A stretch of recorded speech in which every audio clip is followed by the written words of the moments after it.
So happy and Okay, grateful we to are be on live right now. here. Okay.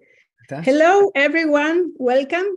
This is ActivArte. Again, we are starting a new season of interviews, and we are going to start with Madhur Live. Welcome, and thank you so much to be with us today. My name is Marisha Devidasi, and I'm here with Araceli. My name is Araceli. Thank you so much for being here, Madhuri. Welcome to ActivArte. I don't know if you have been here before, but welcome. So now I'm going to start reading a brief bio about you. Let's see if you like it. Okay, so are you ready? I'm ready to party. Yeah. Okay. Let's start. Let's start. And thank you to everyone there watching us. Madhuripura is a coach. He teaches Ayurveda, makes retreats, and he's also a musician. Apparently, he likes multitasking a lot. After graduating from his monastic training and education, Madhu built his own business offering conscious lifestyle and personal empowerment coaching. He helps clients optimize their physical and mental health through the ancient healing science of Ayurveda and upgrade their spiritual life and joy through developing sustainable bhakti practices. He also offers business consultations and guidance based on his insight and experience in building his own business and monetizing his passion. Well, it seems to be that you're a real source of inspiration. So thank you again so much for being here to inspire us. Yes. I'm very grateful to be here with you. And I hope that we'll be able to share something that will be helpful for everyone listening to be able to walk away with some practical tips and tools to feel better in their life. Thank you so much. Okay, so let's start. Let's start with the first question. How and when did you meet Bhakti Yoga? Well, I don't remember exactly the date because I was still in the womb. Both my parents are Prabhupada disciples, functionally. Wow. And so, I grew up in a family and a household that practiced bhakti, but I wasn't so interested. Just like, how most kids aren't so interested in whatever their parents do. I also wasn't very interested, but I was familiar with the culture. And for various circumstances, I grew up most of my teenage years away from devotees. We lived in a town we had to be in where there wasn't any devotees nearby. So it was very much the only experience I really had with Krishna consciousness was when we would drive far distances to go to like festivals or something like that, or occasionally devotees would come visit. So I always thought that you had to become old to become a Hare Krishna, because my dad and all of his godbrothers were, either 50s, 60s, 70s, like that. And I thought, okay, when I'm 50 and I'm 60, then I'll become a Hare Krishna. And but eventually, when I was 16, my father said he'd give me $100 to read the Bhagavad Gita. Which any parents out there, if you're looking for a cheat to get your kids interested, offer them $100. I will do it. That's for me. Totally. And I thought, yeah, I could really use that money. And so I read the Gita and I thought, wow, there's something in this. Finally, everything I'd heard my whole life, it started to make sense. It started to go, oh, this is what you guys have been talking about. This actually makes sense. And then I started to actually travel and go to different ashrams, different monasteries. And I started to actually meet people my own age practicing bhakti, a little older, but similar age group. And I thought, wow, these people are cool. Especially the brahmacharis I was hanging out with. I was like, compared to all the other friends I was back in school, high school and college, I was like, these guys are cool. And so when I was 17, I wanted to become a brahmachari. I thought I'd rather do this. I was going to college and I wasn't very happy. And I thought, this is my kind of college. I'd rather shave my head. But they wouldn't let me move in because I was a minor. There's a liability.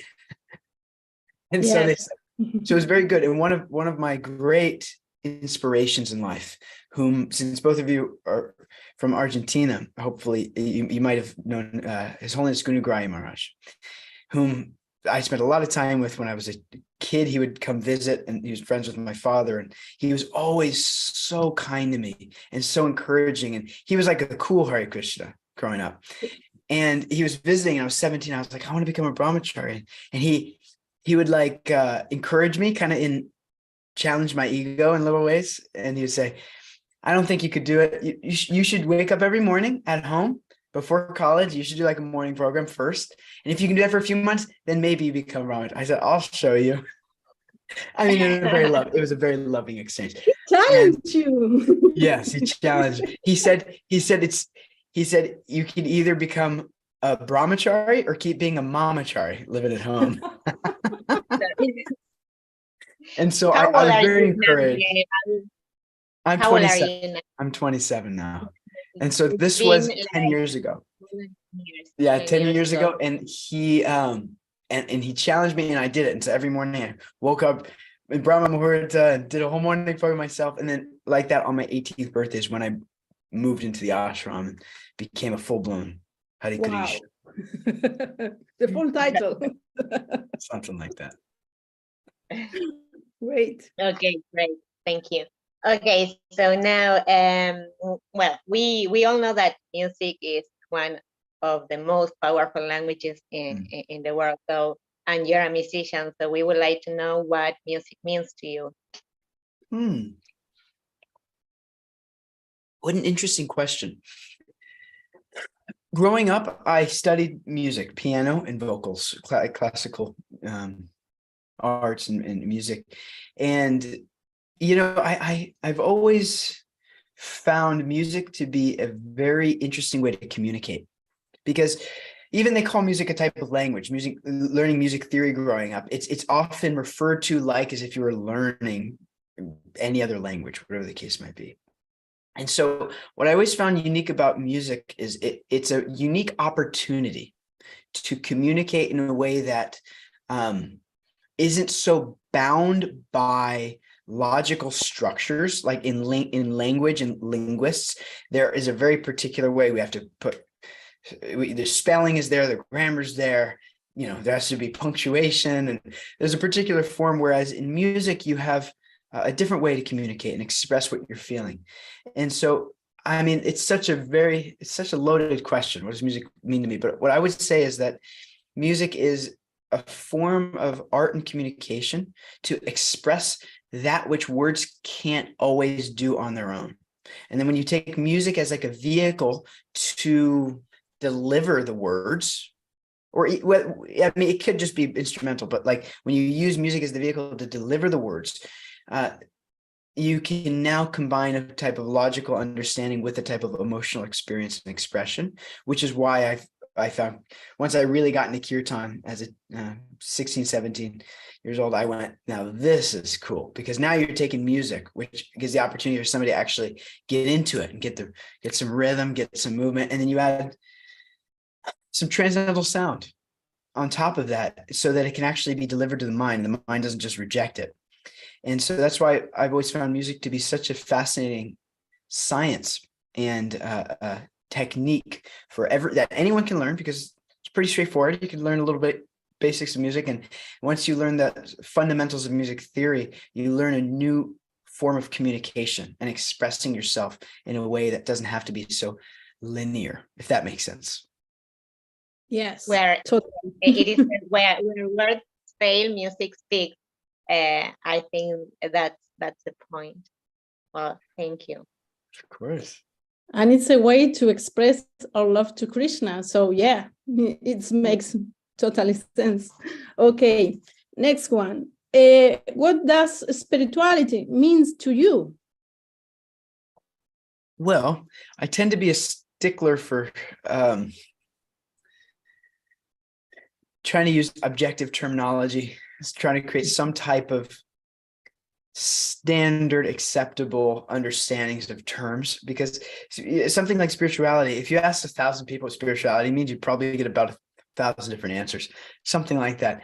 So I tend to want to be really specific and literal to what the word means in terms of relating to the spirit, relating to the self, the atma, the soul.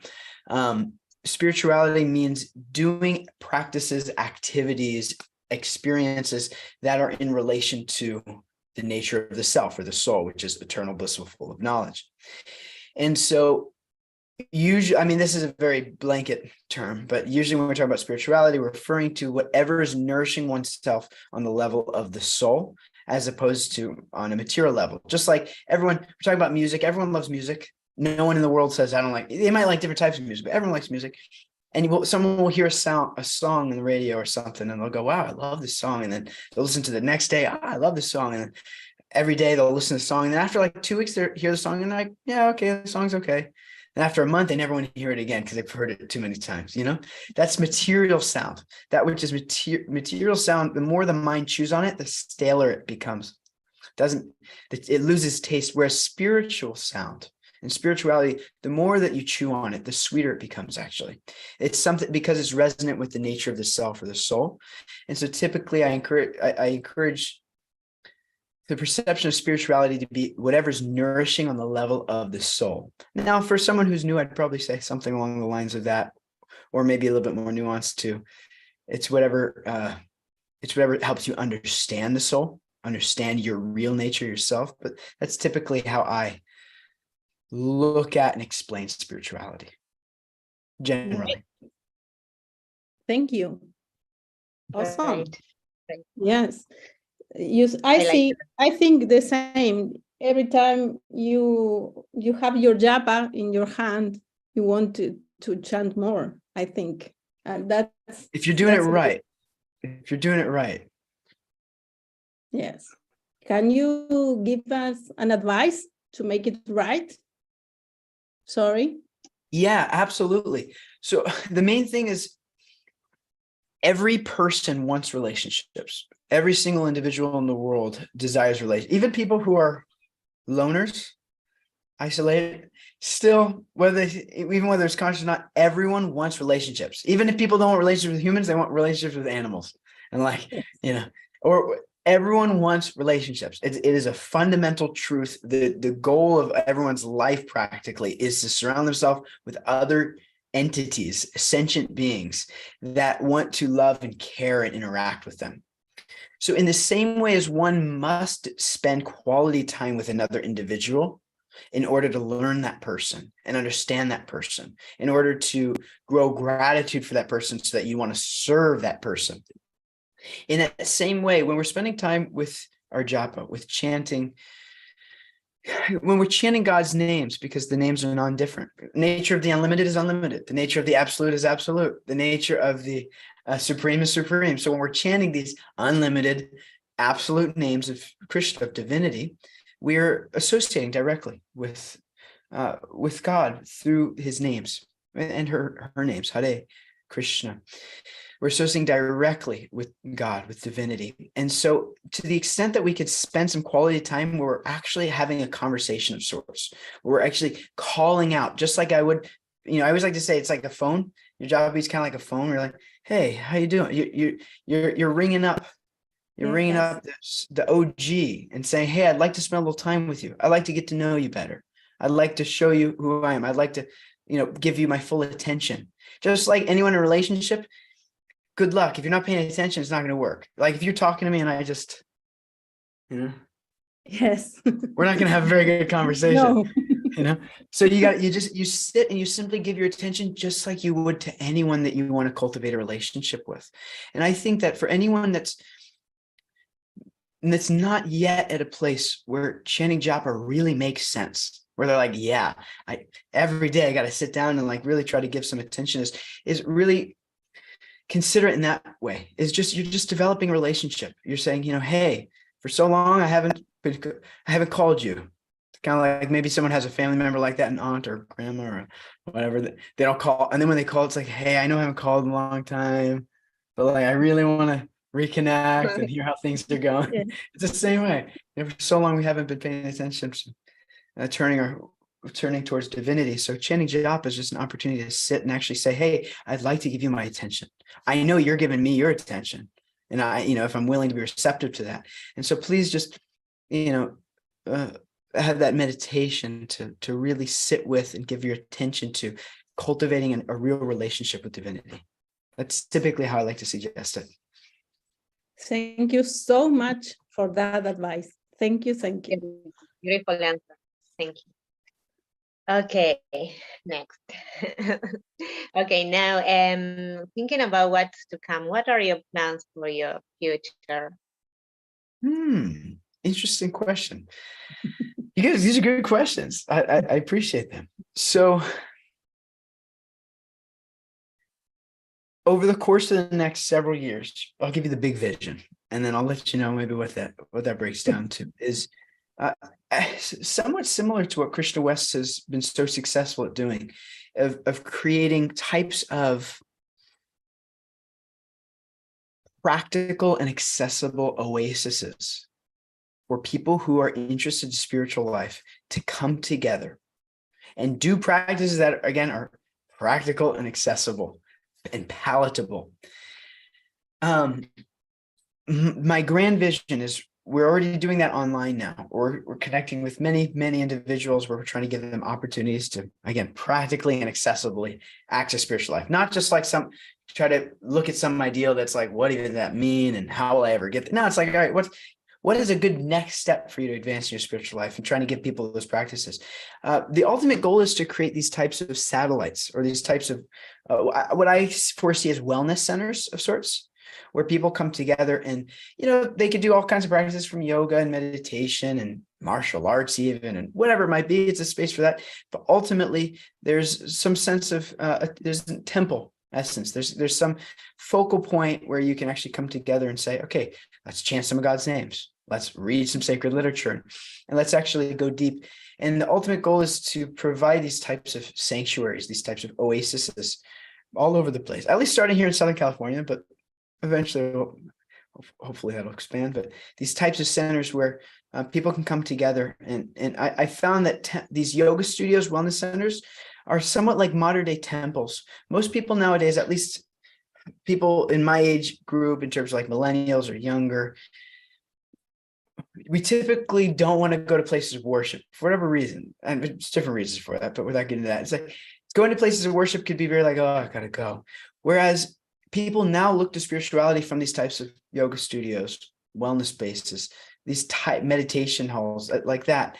And so what I foresee in what we're trying to do is not only build up a virtual space for that, but also build up a physical opportunities for people to get to come together and really just go deep. Also focusing on their holistic health, because I've met that's why there's two things that we do. We help people with their health through ancient practice of Ayurveda and just holistic wellness. We also help people with their particularly bhaktas, spiritualists, with their business, because if you don't have health, screw everything else. What's the chance that you ain't gonna be chanting no job? Will just be a good job if you can't think straight.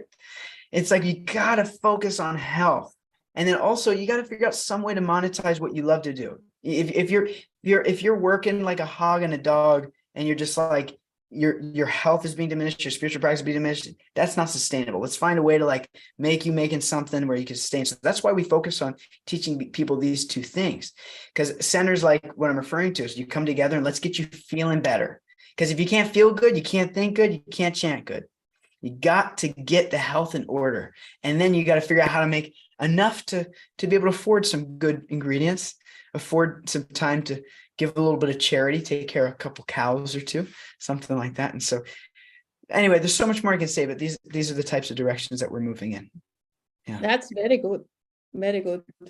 And in some connection with that, I want to ask you, what is the main legacy you would like to convey to raising kids or future generations? I think maybe Ayurveda or retreats or something like that, maybe.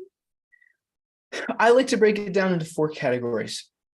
You have health, which really encapsulates your physical, mental, emotional health. What I like to say is like really from like the skin in. You have your spiritual practice, which again is that thing that you do that you could take beyond this physical body, that which nourishes you on the level of soul, that which you could take on after this body is done. Then you have your dharma or your career. And I like to just combine purpose and career, because I think 100% of people can monetize what they love. Even if they don't love all of it, they can monetize a majority of what they do that they love. And, in terms of their dharma, figuring out how to monetize their dharma. And so like making money, living in this world, networking, et cetera, cultivating resources. And then you have relationships. Now that's everything from your upline, your teachers, your downline, your students, to your friends, peers, your spouse, your whatever the case might be. And the way we like to categorize everything is under one of these four. Like if one of these four is neglected, nothing's going to work. If two of the four are neglected, now we got a big problem. And so there has to be a balance. And so the way that we like to present the information so that anyone and everyone can immediately have something to start to work on is when you look at your days, and if you just take your schedule and you look, and if you're to break into how much time you're spending in activities that cultivate in these four areas, where ideally there should be some balance there. Now, it doesn't mean everything has to be exactly in order, but let's just say the average person sleeps 8 hours a day. What are you doing with the 16 hours a day? We would want it to look let's just say an average of 4 hours. This is how we usually like to say, average of 4 hours with each practice. 4 hours a day, cultivating your like direct, serious spiritual practice. About like 4 hours a day, like doing your duty, doing your work, like getting stuff done, making a little money. You got about 4 hours of your work, focusing on your health. That's everything from the way you're eating to the way you're exercising to even meditation. And then 4 hours with like cultivating the relationships that you want with your partner, with your students, with your teachers, with your friends. Something like that is usually the first place we want to look. And because if you look at your schedule, you'll see what needs more attention right off the bat. You'll be like, okay, I'm working 12 hours a day and I have 4 hours to do none of, these three things or whatever it might be. That's usually the first place to look at it is, okay, what would I need to actually change to start to prioritize so that I can bring balance here? Because if somebody has satisfying relationships, feels healthy and comfortable in their body, and can focus with their mind, if they have a spiritual practice that's actually nourishing for them, and then if they have they're able to monetize something that brings them happiness, people will live a content life in that way. I'm not suggesting that's going to automatically facilitate transcendence. That's another topic we talk about, but someone will feel satisfied in life if they can find some balance there. So that's typically where I like to suggest people to start. And if you can train someone from a young age how to start to prioritize your life in that way, then wow, everything's set up for success. Yes, of course. I like the fact that you focus in the relationship aspect, because in this world and in the spiritual world also, it's all about relationship. We always relationship, parents, partners, children, friends, Exactly. God. So it's all about that. So start now, right? Start practicing now. We have to focus on that. Yeah. ASAP. Yes. Yeah.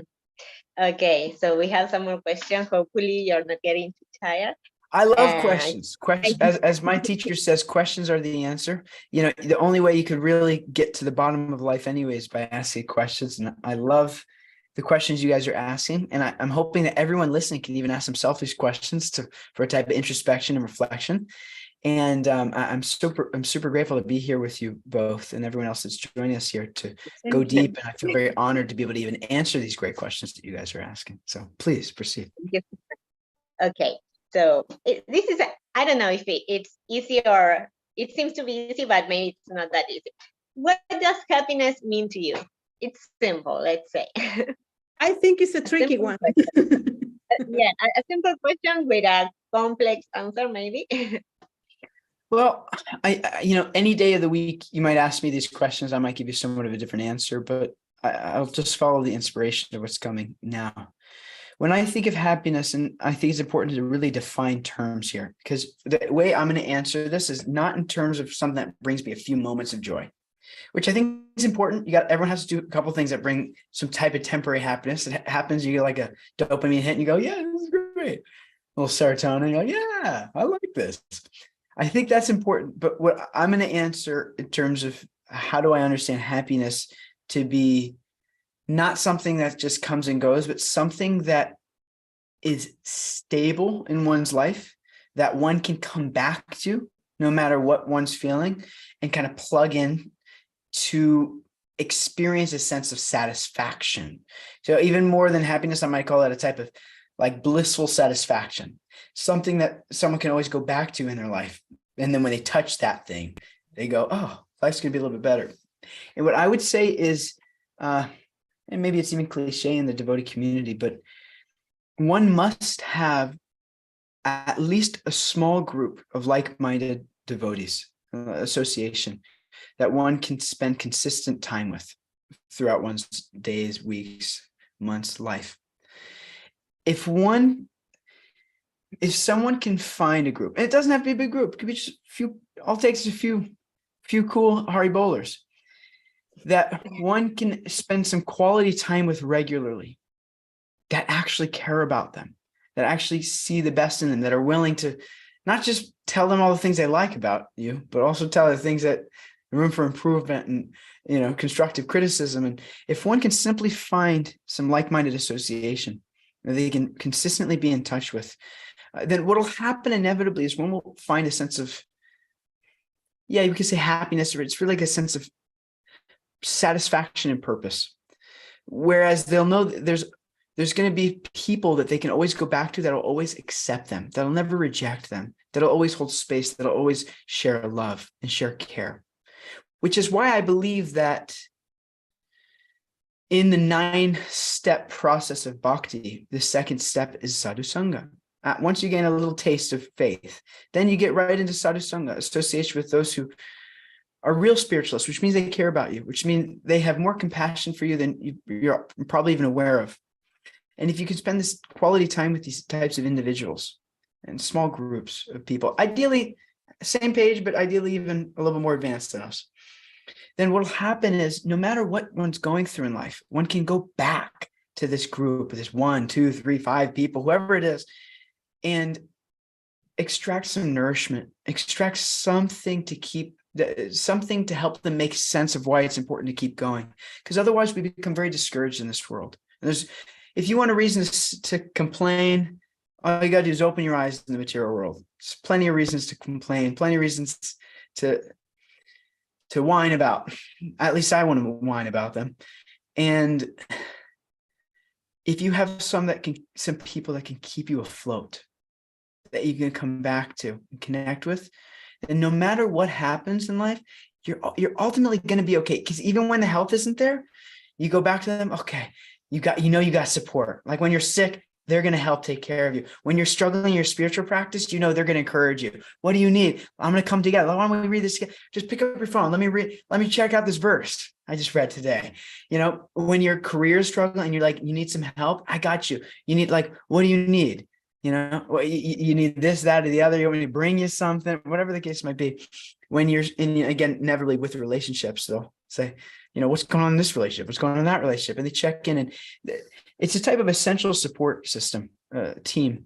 And so what I suggest for everyone is to find these people. And now you might say, but there are no such people. They're there. If you haven't found them, it means you haven't looked hard enough yet, which is okay. That's all right. Keep looking. If you count them out, oh, now see, I'm on by myself in this little area, or see, no, I've already tried, the people nearby, it's not working. No, that means you're quitting.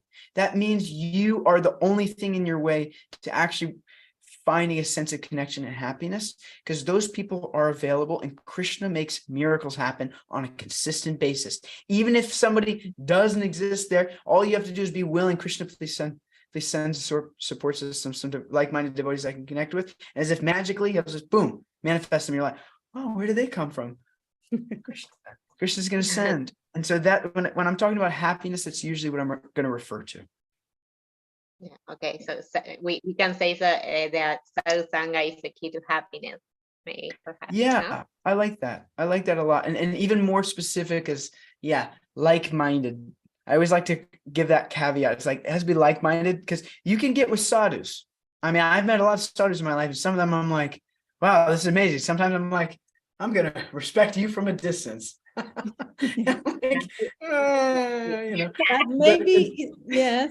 like a clan, you know, that you can come back and you can be with them and they will support you in every situation. Yes, I think in this time, that is vital, I think. Yes, thank you so much for your answer. Okay, I Yeah, have one more.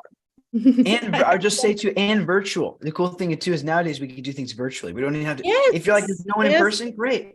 Pick up the phone. We'll help you Yes. find someone. A Zoom, a Zoom call. Right. Yes. I'm getting great association with you guys. So Thank Thank you. anyway, you. please. I didn't mean to interrupt. Go ahead. No. Please. Can you tell us a little more about your experience as a spiritual coach? I want to know a little more. Sure. Well, it's fairly straightforward because as you know, I was a brahmachari for 5 years. You know, shaven head, the whole shebang. Most 6 months of the year in India and the 6 months in different ashrams in the US. And I would travel to a little bit South America, Colombia, different places, Europe, Asia, etc. But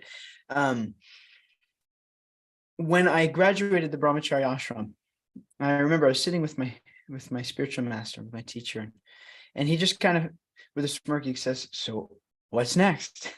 And we're talking, we're making plans. He goes, "So what's next?" And it became very apparent that the first step for me was to start to share whatever I learned with others in a way that other people could experience and benefit from. And for me, that was really like 3 categories of things that I had somewhat of expertise in, some like that I knew well enough that it took no effort to be able to share or teach. And one was music, and specifically kirtan. And I love teaching kirtan. I love sharing kirtan and getting people, inspired with that. Another is Ayurveda. For various reasons, I had a whole health crisis when I was a monk, and it was really rough. And then I used the system of Ayurveda to rebuild my life to a place from where I was debilitated and literally bedridden and just, it was miserable, to a place where I was more vital than ever. Wow. And so because I learned that science, I was able to facilitate that for others. And the third was really bhakti philosophy, teaching people how to understand our philosophy in a way that makes sense. That's not dogmatic and fanatical, but it's just like, yeah, bhakti makes sense. So these are 3 topics, 3 things that I started sharing, but I didn't just want to do one. So I did them together. So I started teaching, teaching some kirtan, I started teaching some Ayurveda, teaching some bhakti, and it wound up morphing into kind of like one program where everyone I would work with, we like do a little kirtan, we do some philosophy, and we would make sure their health was better. And then we had so much success with doing that. Even in our first year, we hit over 6 figures just from teaching and coaching. Wow. That when I realized, okay, this is what people want. Like Yes. everyone wants this. And so, and then the next year we doubled that, and it just kept increasing. And so after a few years of facilitating and teaching for others, then I was meeting so many other people who are expert in this, that, and the other, but they were struggling financially or with their health or whatever. So then we started offering not only support for their health and their spiritual life, a little bit of kirtan still here and there, but that's more, I do that more of a service anyway nowadays, but not only just helping them with their health and their spiritual life, but also helping specifically teachers and coaches and everything from like a yoga teacher to an Ayurvedic practitioner to a whatever it might be, to also grow their business in the same way that we did, because it was so accessible. And so that's what facilitated that transition first from like being a monk into coaching and teaching into then like whole lifestyle coaching. And what I would say really got me into it, because the question is what got me into it, or what was it? Actually, I don't want to answer the wrong question. No. It's okay, because I was asking you about the spiritual coach. So you're good. Yeah. So like what got me into it, that's really what got me into it. And specifically what keeps me in it, and why I'm so certain beyond a doubt in my mind, I'll spend every day for the rest of my life doing something like this, a type of spiritual coaching, lifestyle, holistic coaching, is because number one, 100% people are always going to like need help in these 4 areas. And again, we like to focus more on like the health, spiritual, and the business, like that. 100% of people are always going to need support there, and 100% of devotees especially are going to need support there. And so, I mean, fortunately, we've been able to help. I like 95% of the people we've helped out of the several hundred are devotees, straight up, like, I'm a devotee, Hare Krishna. And that's really the type of people that we want to help, is those who are already interested in bhakti, and then we raise them in bhakti to kind of improve their own spiritual life as well as their health and business, etc. And I'm certain I'll stay in that and do that forever, because I believe that coaching is like modern day Brahminical practices, because our culture is not, let me be very clear. Someone might hear that and go, what? People are probably hearing everything I'm saying and like, what's he saying? But when it comes to coaching is like modern day Brahminical practice, is that our world is not set up for donations. No, like if one tries to do the Brahmin style, which like, no problem. If you want to do that and be very renounced, like have at it. I have support it. I have no issue. But for most people who want to take up a Brahminical practice, like in my case, my spiritual master specifically asked me, please teach, like, you act as a Brahmin, teach, blah, blah, blah, blah. And that was my instruction. And therefore I had to figure out how I could do that in a sustainable way. And I found that coaching is the opportunity for those who want to have more of a teaching profession, priest-like profession, a Brahminical, if you will, is to spend some time helping people and interacting with people virtually or in person, and helping them in their life coaching, if you will, to make sure that they get all the support they want and more, and the type of individualization and attention and help to really expedite them in a positive direction in their life. So that's why it just makes perfect sense. And I think for devotees, especially, coaching, it's like, that's all we want to do anyway. We want to quote unquote preach. We want to share bhakti. And so why not do it in a way where you can charge, so that not only you can support yourself, but that the people actually take advantage of it. Prabhupada had this philosophy. Prabhupada never said, print the books and just hand them out to anyone who will take them. Donation, not just give them out. No. What did he say? Double BBT. Not just give them out at cost, even. Charge people so that they value the book. When you're giving out Gitas, you don't just, you can make exceptions, of course, but like as a matter of principle, you want people to value what you're giving them. And when you're giving them transcendental knowledge, they should give something, their time and their money. This is how people value things in the world. Someone might say, I value this, that, just look at their schedule and look at their bank balance. That's what they'll actually value in their life. And when you charge people, and so that they're actually going to stay accountable, they're going to go, when their mind goes, I don't want to, they'll go, but I already promised my money and my time. So all right, I'm going to do it. And to help keep them accountable to their growth. Because for years after I graduated the monastery, for like 2 years, before I actually started my coaching and teaching, I ran around doing the donation style, and it was so difficult. My health deteriorated, no money, like no quality of life practically, in the name of preaching and sharing. And it wasn't sustainable. But as soon as I started charging more, everyone else started benefiting and started taking everything I said more serious. And so like that, these are some of the reasons why I find that type of lifestyle spiritual coaching is just the best, for at least for myself, and then for any devotee who really wants to share and teach in a way, because it's sustainable. And all you need is a phone nowadays. All you need is a little phone. You open up Zoom and then you got a whole business. That's how I started. I didn't even have a laptop when I started my coaching. I was making like 6 figures with just my phone. And just to teach people, like, it's so much easier than you have any idea. Your mind's saying it's hard, but it's so easy. So anyway, more I can say about that, but that's the gist. Great. Thank you. Thank you so much. Okay, can you tell us what was the most weird experience you had in coaching with your clients or anyone you were like the weirdest, you said? Yeah. The weirdest. I had a couple pretty weird experiences. Weirdest experience. I think this is the first time I've ever been asked this question. I love it. Let's think. Okay, well, I'll take it from an angle of criticism. Most of my life, I do a pretty good job of trying to act in a not so polarizing way, so that no matter what your opinion is, it's like, yeah, Madhu, I don't really like, yeah, he's cool. Like, I've always tried to act in a way where I'm not so, it's this or that. So as to try to keep the cool, if you will. But what happened was, as I got old, I Sorry, I have to laugh. Of course I'm joking. Old. With my mature age, no, I'm obviously joking. Okay, but okay.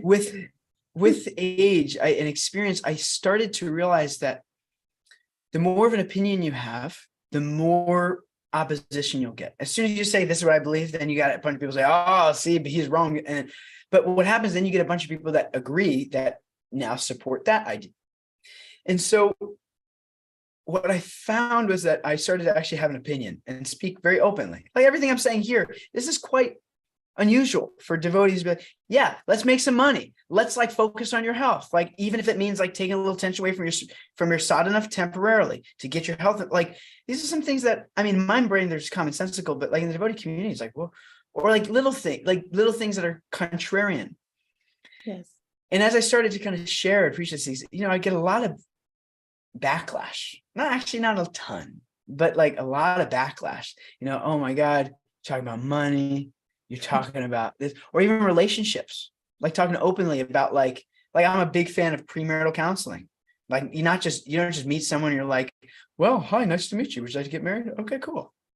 What, are you free next week? Kind of like just a Hare Krishna stuff. Like these types of things that are just like, no, I'm not into it. And as I would share and teach these things, I get a lot of backlash for it. And I mean, I don't know, it's weird. It was more like lame experience, is like that backlash, but weird. I'm trying to think of a weird situation. I've dealt with a lot of weird people. I dealt with, I mean, actually it's not a lot, but I've definitely dealt with some people who are very unusual and strange. And I guess here's what I will say about it. I don't know that I can think of a weirdest time, but I will say that even the weird people like me, quite weird, even weird people can grow in all ways possible. And even we have a chance, even weirdos have a chance to grow. And even if you're unusual and unlike everyone else, that's still okay. There's still an opportunity to grow. That's what I'll say, because I can't think of anything. No, I'm sure I'll think of something great after this though. Don't worry. That's good. Thank you. Thank you so much. Do you want to add something else? Well, I'll just say thanks for this service that you guys are offering of sharing information, especially in this podcast format, interview format. This is how most people listen nowadays. People aren't so interested in listen. People aren't interested in listening to like lectures, often just like where it's just a monologue. And people like dialogue, and people like quick, and people like real and honest communication.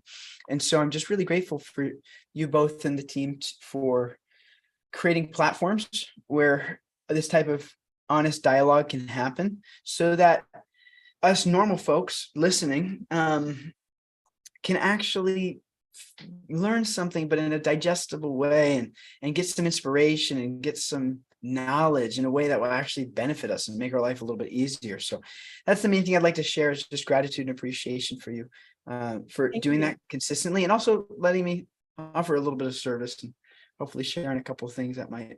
Well, I guess, there's one other thing I'll share, is that we have developed what's called the monk mindset method, which is specifically for people who don't have the opportunity to shave their head and move to India and live in a monastery, which I don't encourage for most.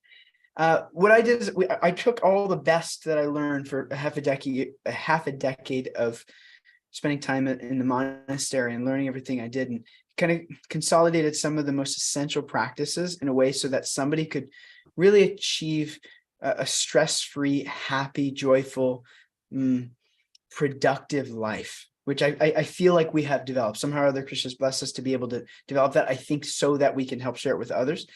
And so we do have systems that, and it's just, they're free. It's a free group on Facebook that we offer, just so that anyone who wants to learn these types of tips and practices can go and learn. And so we do have that for anyone who wants like more assistance. Can you share it in the chat, so then Sure. we can share it on Facebook and YouTube?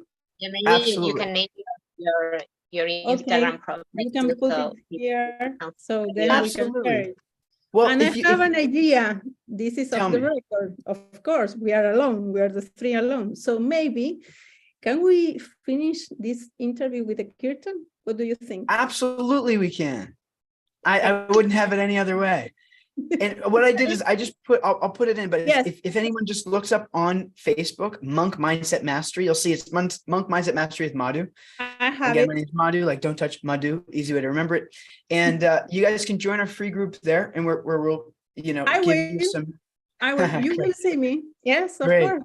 And just to try to help anyone who's interested in listening to this, come join us there so we can serve you there.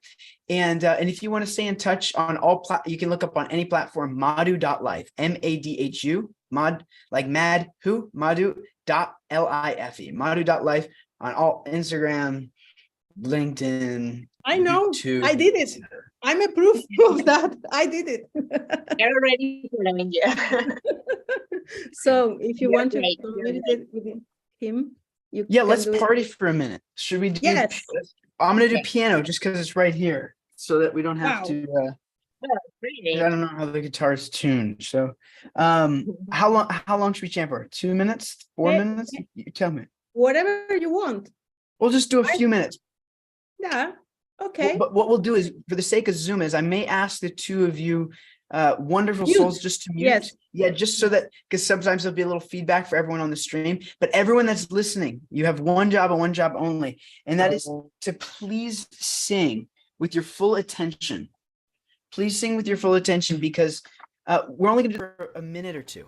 We're only going to do this for a minute or two. So while we have the opportunity to do a few mantras, all you have to do is sing louder than the mind. Let the mantra go past the ears. Don't let it stop at the brain. The brain will stop it and think about, but what about breakfast tomorrow? What about the laundry? No. Let it go past the mind and go into the heart, and just give your full attention. Just for these few mantras that we'll be chanting, and if you don't like it, your money back guarantee for today's event. Okay. I want to take a deep breath or two together first. Just reminding yourself that you're safe.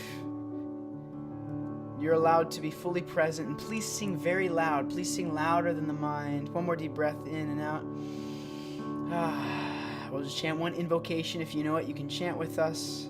If not, we're just going to chant the Maha Mantra together right after that, call and response. Please sing it very loud with your full attention. Shri Krishna Chaitanya Prabhu Nityananda Shri Advaita Gadadhara Shri Vas Adi Gaura Bhakta Vrinda. Hare Krishna, Hare Krishna, Krishna Krishna, Hare Hare, Hare Rama, Hare Rama, Rama Rama, Hare Hare. Everyone together.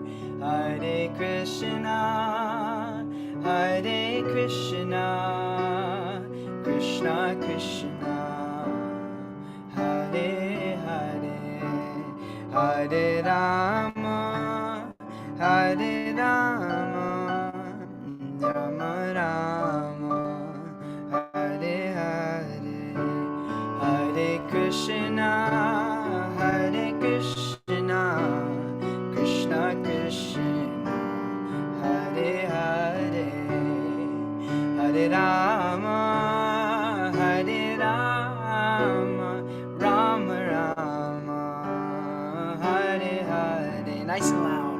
Hare Krishna, Hare Krishna, Krishna Krishna, Hare Hare, Hare Rama, Hare Rama, Rama Rama, Hare Hare. Hare Krishna, Hare Krishna, Krishna Krishna, Hare Hare, Hare Rama, Hare Rama, Rama Rama, Hare Hare. Your full attention. Hare Krishna, Krishna Krishna, Hare Hare.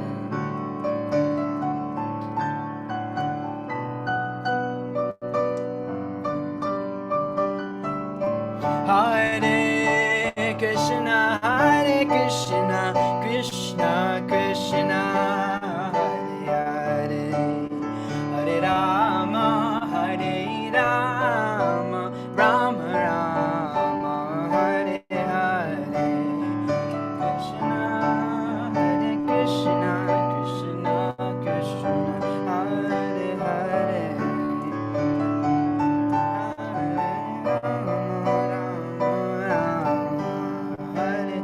Okay, now we're just gonna chant for 30 more seconds or so. Everyone, you have to lose your mind.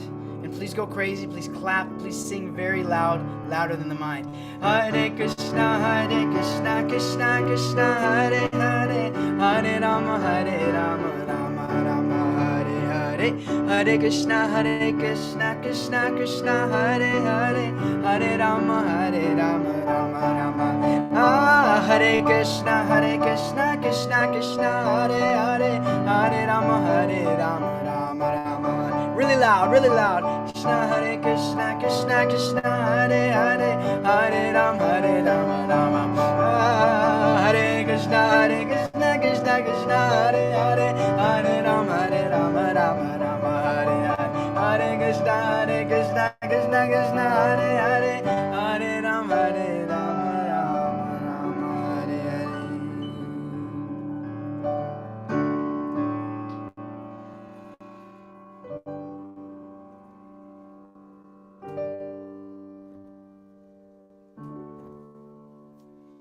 Thank you so much. Thank you. Such a sweet voice. You made me cry first, and then you made me dance. Well, that means you're chanting the right mantra. That's for sure. Thank you so much for being here today. Thank you. It's my pleasure. You have been a lot of did all the hard work. You do all the hard work to keep it going. All I got to do is show up and sing a little. So thank you all, and thanks for everyone for listening and giving your attention. And we're at your service. If there's ever anything that we can do, if anyone feels like they need any support, assistance, we're happy to do whatever we can to share. We've got tons of free resources and groups and whatnot. Just let us know how we can serve you all. Thank you. Thank you so much. I hope you have a good day. Thank you. You too. Good night to you. Hare On Krishna. the other side of the world. Yes. Hare Krishna. Haribol. Hare Krishna. Thank you. Thank you all for being here today. See you soon. Bye-bye. Bye.